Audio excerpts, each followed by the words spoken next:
Greetings everyone, I'm DonTheCrown, and today I want to talk to you about the upcoming passive trees that are going to be for each section of the Atlas coming with the upcoming 3.13 League. Now, if you're not already aware, basically every single section of the Atlas is going to have its own passive tree, which can give it special benefits for maps within that area, within that region. And you're going to get these by completing the Maven's challenges, by fighting bosses in her special arena. Whether or not we're going to get, like, how we get all of the points is not necessarily 100% clear, but we do know you're going to get 10 total points, which allow you to allocate 5 of the larger nodes here. And what I want to do is go through and make a quick tier list. I went through these and kind of like rated them best off worst to best. And I think that there are some that are really, really amazing, and there are some that are not so great. So starting off with number 8, Voldo's Rest. I don't really think Voldo's Rest is very good at all. There are only 2 nodes that I would say that are actually even any good. Test of Loyalty being the first one. This allows you to execute syndicate members and give them 100% chance to gain an additional rank. So this is a really quick way to get your members up to rank 3. But besides that, the only other one that's kind of good is Blight Titans. Now this does give you additional bosses, which have a chance to drop Badge of the Brotherhood, but the drop additional anointed jewelry items that come off of these bosses, you have to remember that this is jewelry. It's not just amulets. So it's probably going to be a whole ton of anointed rings that don't have any good mods. Like, I don't really see these being super duper amazing.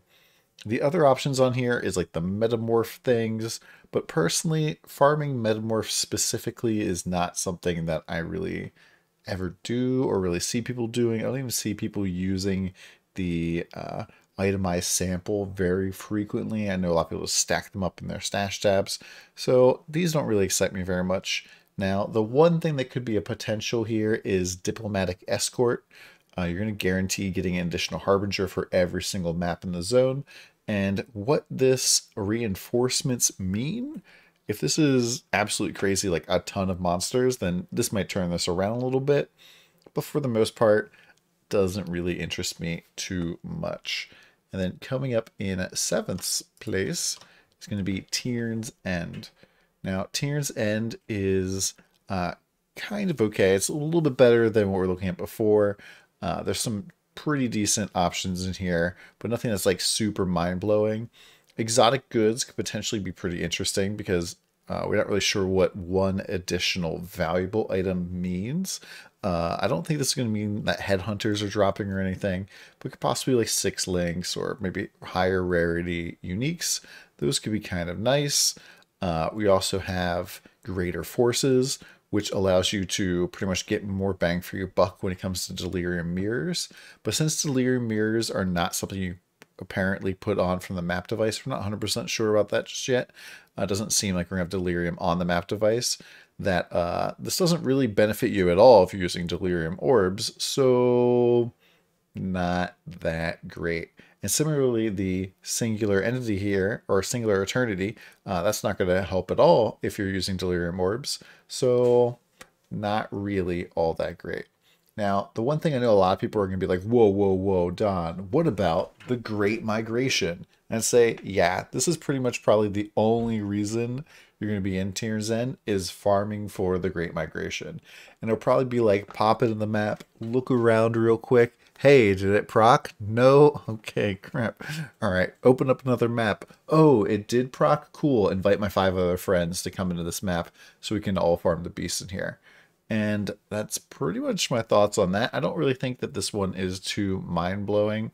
Abysses are kind of okay, but increasing your chances of getting adepts is kind of mediocre, I think, at best, especially because most of the depths don't really drop anything you care about. The liches don't really drop anything that's super insane anymore. And so Abyss, I think, could use maybe a little bit of a buff. And then next up at rank 6 is Lex Joris. Now, Alexia Joris, I think, is going to be kind of blasting for fast maps.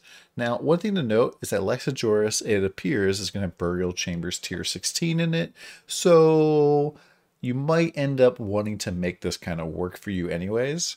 There is kind of this random curveball with Vol Oligarchs. We don't really know what the Vol Flesh Merchant does yet. I'm thinking this is likely going to be the opportunity for you to pick where you're going next in the temple, so a little bit more control over what you're doing with your temple. And I say this mostly because the other Alva temple zone is incredibly strong for just generically leveling up stuff, then I'm assuming that this has something to do with that. Time and Again is extremely powerful because it's going to give you additional 10% chance to get an Alva mission, which is incredibly good. Alva missions are great for juicing maps. They add a lot of monsters to a map, and those monsters give you a lot of XP, give you a lot of delirium credit. Overall, really solid. Now, the other options here to take is Pathological. Could be really, really good.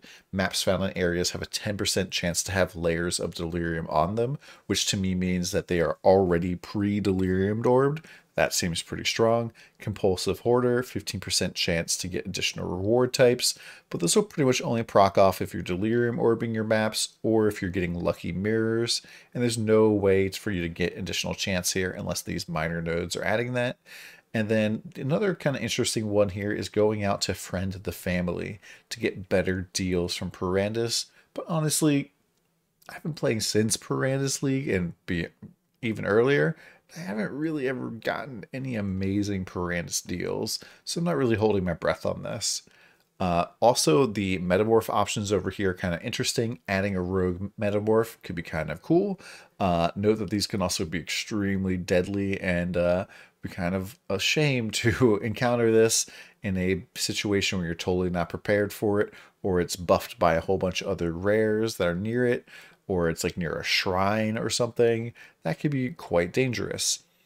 Finest Samples, while it looks kind of bad, the 50% chance for rewards to be doubled probably should stack with the around base 30% that you get from filling up the tube all the way. So that's about 80% chance to double the rewards. And if you are going to be also running Escaped Experiment, that could be a lot of extra density to your maps. Each one of the metamorphs like spawns a lot of enemies around it, and so that's like more chances at dropping divination cards there and double the chance at getting rewards. That's could be pretty good. Next up, I'm going to say it's going to be Hayward Hamlet, and I assume for the most part you're going to be speed running these for Harvest or maybe Essence or maybe June missions. I don't think this is overall super duper powerful because it just isn't as good compared to some other zones. Now, this will 100% vary, though, depending on how powerful harvest crafting is. So one aside I want to say, Nature's Favor gives you some really solid crafting options, it seems like, and the Grove's Call giving you even more opportunity to get harvest onto your map. I don't really think Wild Fruit is all that amazing because only 1 out of the 3 tier 4 plants are really, really good almost all of the time. And then one of them is almost useless. And yeah, I like depending on how good harvest crafting is really going to make or break at this particular node. The essence nodes I kind of feel like are kind of extra, not something that necessarily you care about too much. Maybe for solo self-found and you're really just getting started, but not that great. Power Hungry, though, is going to add a lot of density to your map because every rare monster you kill, you're going to spawn an additional Beyond Portal. And so that is a lot of Beyond. Killing the boss will also pop up basically Beyond Boss immediately, plus some other packs. So it's going to add a lot of density there. And per diem, making it so that the enemies drop additional basic currency items. That is like non-league specific currency items. That's pretty solid. Now, looking over here at the Syndicate stuff, first off, intelligence gathering is terrible. Unless they do a complete rework on how the Syndicate works, Do not take this at all. Completing maps grants you 10 intelligence for a random Immortal Syndicate safe house. I would say the only caveat, the only time you would ever want to take this ever is if you don't know how to do Syndicate at all, you don't intend on stacking it at all, don't intend on doing anything special, and you are okay farming Katarina. If you can kill Katarina at like I-83 level and you're like, I'm just gonna wait until I can farm Katarina off of this, this could be okay then. Besides that, putting random intelligence into random branches is just terrible. Focus investigation will give you the chance to get more June missions. I think that's okay. So maybe a nice 2-point splash. And then bribery could be really, really good for solo self-found. This is going to give you more likely to bargain for items. This could be currency. This could be additional items. This could be scarabs or maps. But they're going to drop 2 additional items when they bargain. Now, if you're like specifically trying to target farm unveils for some reason, this could be pretty good, but I don't think it's super duper powerful. Next up, I'm saying is Lyrithane. Now, Lyrithane, I think, is probably the most well-rounded of all of the options so far. There's almost no bad point necessarily. Almost everything could be kind of useful in some way. First off, epidemiology is super strong because blighted chests and areas are 100% more likely to contain blighted maps. Blighted maps sell for a lot of money. Almost the entire league through, blighted maps sell for money. And so I don't see why you wouldn't want to get this. And then next up, maps found in areas have 10% chance to contain an additional blight encounter. So what this means, it's not that the maps in the area have more chance of having blight show up. This means that the maps you find will probably have a modifier on them that are like of blight or something, or blighted maps. And so you'll be able to get like guaranteed maps that have blight on them. And I'm sure there will be people that will be buying those specific maps, especially if those maps are also in Lyrithane or if they're in the other blight section. So there should be some real nice synergy going on there. Also, immune response, I think, is very sketchy, very scary. 100% more monsters that go 100% faster. I would probably skip this one unless you're using blight to farm XP or something. Probably not a good idea. The Einhar missions over here, Animal Companion, I think is totally fine. Gives you more chance of getting more Einhar missions. The natural selection seems very strong. You're more likely to get less common variants, which all could sell for a lot of money, especially if the beasts that are used for splitting or imprinting are used for anything. A reminder that there's harvest crafting in this league, so people will probably be imprinting things a lot. People will probably be splitting things. I don't see why natural selection wouldn't be something you select, even if you're not necessarily wanting to go after Einhar specifically. And then Mighty Hunter pretty much makes Einhar like just kill bosses for you. So if you're playing a real speed mapper and you're just pounding through Einhar here, then you might want to pick up Mighty Hunter so that you can take down unique bosses for you, especially if you're struggling in that regard. And then besides that, the heist options and the breach options are not terrible. They're not like necessarily super duper amazing. I do like the blueprints dropping fully revealed. This could potentially be pretty popular, but they're not bad options. So that's why Lyrithane is up here so far. Next up is Glencairns. Now we've seen this in the preview before, and Glencairns is scoring super duper high because of 2 nodes and 2 nodes alone. And that is resource reallocation and contested development. Now, these use a little bit of language that we haven't necessarily used before, and it is a resident architect and non-resident architect. And what this is talking about is if you go into a Alva mission, and it is a mission that already has a set room, so it could be like the fire room tier 1, the guy who's on the left is the resident architect, and the guy who is on the right is the non-resident architect. And so that's why when you kill the guy on the right, the resident architect tiers up to tier 2, and then if you kill the guy who's on the left, it switches rooms. And so what this does is it makes it so that you're able to get your rooms higher way faster.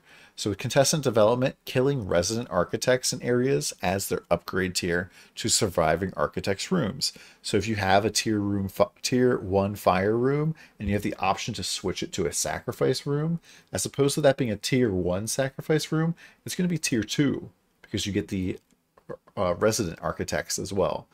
And then the other option is killing non-resident architects in areas has a 50% chance to add an additional tier. So if you already had the sacrifice room and you had the option for something you don't want at all, and so you like upgrade it to tier 2, well, there's a 50% chance that you're going to upgrade that to tier 3. Now, one thing you really want to keep note on here is that this will absolutely blast your temple up to having a lot of tier 3 rooms, and you cannot go back into tier 3 rooms to unlock more doors. So really keep an eye on that. You would be a really big shame to like lock yourself away from being able to get into a sacrifice or some other expensive room. And I could see Glencairns being the spot where you run your alpha missions because you make a lot of money with that. And that kind of makes cultural advancement pretty good because if you're going to end up farming or trying to XP in here, having more magic monsters is very good. Now, the other options I think are kind of okay. The Legion options are definitely not the best Legion options we have, but they're overall not terrible. More chances at more Legion encounters, always good.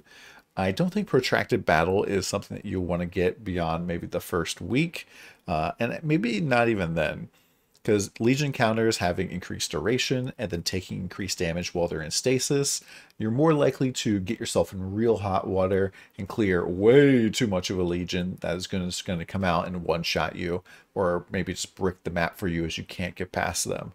So I would probably never pick that up. Face-to-face just gives you the opportunity for more splinters, more money.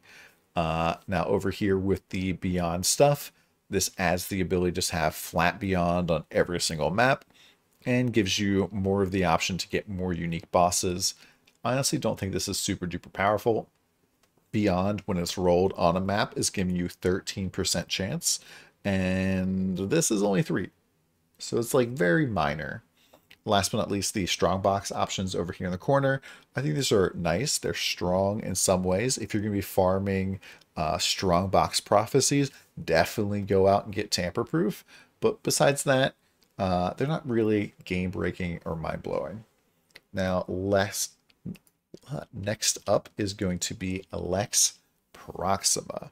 Now, Lex Proxima, I feel like, is coming in here at the number 2 spot for kind of an obvious reason, and that is the insane sulfite generating capabilities of Lex Proxima. Basically, Lex Proxima, there's a 10% chance to double your sulfite. The sulfite that you do pick up is going to be 20% increased. Just completing any map is going to give you sulfite. And overall, this is really, really strong. I don't think Packed with Energy is very good at all, but besides that, these other things are very solid. Now, if you don't care about delving at all, that's totally fine. Lex Proxima still has some really good options for you, like Seance. Now, Seance, while kind of scary and hardcore, is incredible. Now, this says up to 20 rare monsters are going to be possessed. I have a feeling this is going to mean like, as long as you have 20 rare monsters, 20 of them are going to be possessed, but no more than 20 will be possessed. And when an enemy is possessed, it has increased item rarity and quantity, is guaranteed to drop rare items up to, I think, like 2 or 3 additional rare items. And all of their minions are also touched, which increases their rarity and quantity. You probably don't notice this too much, except like maybe when you're leveling, when you see a ghost going through a pack and you kill stuff and then like everything is dropping currency or at least some wisdom scrolls and stuff. But when it's 20 rare monsters, this is going to fill up your Chaos Recipe tab like immediately. You're going to be just absolutely like having to go back to drop stuff off in your tab if you're picking up a lot of stuff early game. And then even in later game, when you're like trying to farm special influence items and other things, you're going to get a lot more influenced items, a lot more influenced rare items from doing this. And I think that's actually probably the strongest 1-point node in the entire system right now. Actually incredibly strong. Now, the beyond options over here are going to give you more chances at finding a boss. Those bosses are going to have a chance at dropping a breachstone. This is pretty strong. I don't think it's necessarily super duper OP because it's going to be extremely rare for you to find a pure or enriched or charged breachstone. And even like the regular breachstones are typically historically extremely cheap early on, but breachstones are really great, like especially for finding stuff for XPing. I always use a ton of them when I level up a second or third character, so highly recommend this. It's like pretty decent, I think. Harvest options, these are also pretty good. More chances to get better crafts. Your quantity and rarity, I'm assuming this will affect how much like total juice you have in terms of crafting, so you can kind of take your harvest crafting farther, and it's more likely for you to get an additional harvest out of this. That is pretty good. And then last but not least, Heart of the Grove. Now this can give you the option to fight Oshabi more likely. That is either going to be extremely good or extremely underwhelming. Kind of depends on what her rewards are looking like. I've heard rumor that they're messing with them a little bit, but back in Harvest League wasn't really worth killing her. None of her uniques were good. Now, who knows? Maybe she'll be dropping a lot of winged scarabs or something, since they did add winged scarabs with Harvest League. And then finally, last but not least, my rank 1 is Nuvastir. I think Nuvastir is the best, hands down, right now. And the reason for that is because of the 3 Legion nodes all being insane. So, to start you off, we have high value targets. This makes it so that each Legion will contain 3 additional sergeants, and Legion sergeants in areas always have rewards. So this means there'll be more rare monsters. Every rare monster now has a reward. You're not going to have any rare monsters that don't. And then war supplies gives you an additional war horde every single time, no matter what. And then last, but certainly not least, emblematic is making it so that timeless splinters dropped by Legion monsters, such as sergeants, have a 1% chance to drop as timeless emblems instead. So when you're like killing Mariketh monsters, there's a 1% chance it's going to drop like a 200 chaos Mariketh timeless emblem. I think that's real worth it. And so these 3 nodes are really, really strong, which means you get 2 other nodes. And there's a lot of good options here. I think that the Rogue Exile ones could potentially be pretty good. We're not really sure what this Rogue Traders means, where Rogue Exiles have 15% chance to have rewards. I'm not sure what that means. That could be like Legion rewards. It could mean something else. Not sure. That could be okay. You can also go and do some of the Sulfite options here. I think Out of the Blue is really solid for people that don't really delve all that much. But when they do, they don't want to like be worrying about going to the side a bunch, especially in hardcore. Like being able to keep your light radius up, your flare radius up, your darkness resistance up. This will really help you out, because a 5% chance to also contain an equal amount of Azerite. And like a tier 16 map, that's a lot of Azerite that you'll just get casually going through. And so you won't have to go after Azerite as much, and you can just either work on digging straight down or going for the rewards that you actually want to get out of Delve that actually have like tradable value, like currency or other things. And then the Abyss options here. Once again, I'm not super duper hyped about Abyss right now, but Abyss Troves have a chance to drop a rare item with an Abyss socket. I'm 90% sure that this means it's going to have like a suffix on it, that if you scour it off, the Abyss socket's going to disappear. But like having items that have interesting mods on them in a league where you have harvest crafting seems like it's pretty strong. And that's why, to me, Nuvastir is number 1, hands down. The super crazy Legion modifiers and the other options are all pretty solid. And really one of the things you have to keep in mind, though, is that what kind of maps you're looking to farm and which maps you're looking to farm. So even though Nuvastir is, like, to me, the best, might not end up being there very much if the maps that are in Nuvastir are bad. But seeing how there's dunes I believe, and I believe Siege is another Nuvastir option. This only like works even better with the Legion focus because Dunes, you're pretty much always going to get a nice clean Legion monolith, and Siege has a lot of spawn locations that are going to be really solid for a Legion monolith as well. So I think that that's going to work out pretty great. But let me know what you think in the comments below. If you think I missed something, or if you think I undervalued or overvalued something, be interested to hear your comments. And I'm really looking forward to testing all this stuff out. I think it's gonna be a little bit difficult to get all of the passive points, seeing how you have to go through and basically do like 80 passive points across the entire atlas. I'm kind of hoping that in the future they maybe like tone down the system a little bit, but yeah, it's gonna be really fun figuring out like what the big juice is this league in terms of farming. But thank you much again, and if you like this type of content, let me know, and I'll see you next time.